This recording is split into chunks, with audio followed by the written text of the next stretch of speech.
Good morning. It's Monday, January the 11th, and this is the heart of the matter.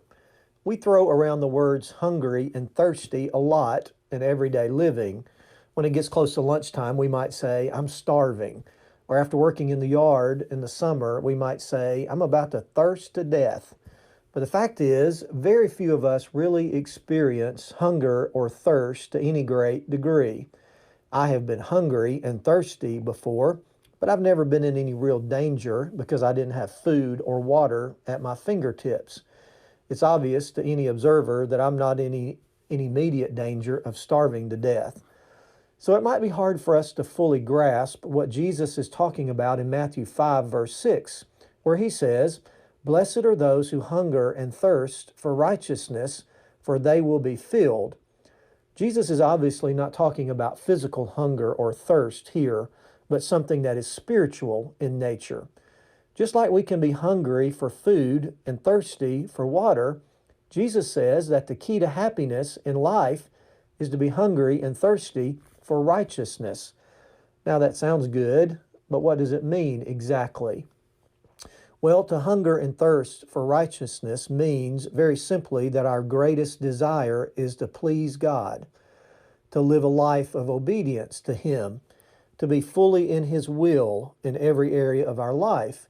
It means to bring God pleasure in all we do. It means to live rightly, to do the right things and not do the wrong things.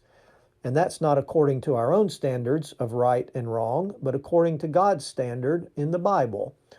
And there is, by definition, an intensity to this desire to please God. That's why Jesus used this analogy of hunger and thirst.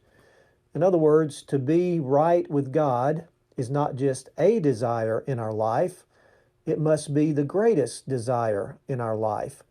We want to please God more than we want anything else in the world.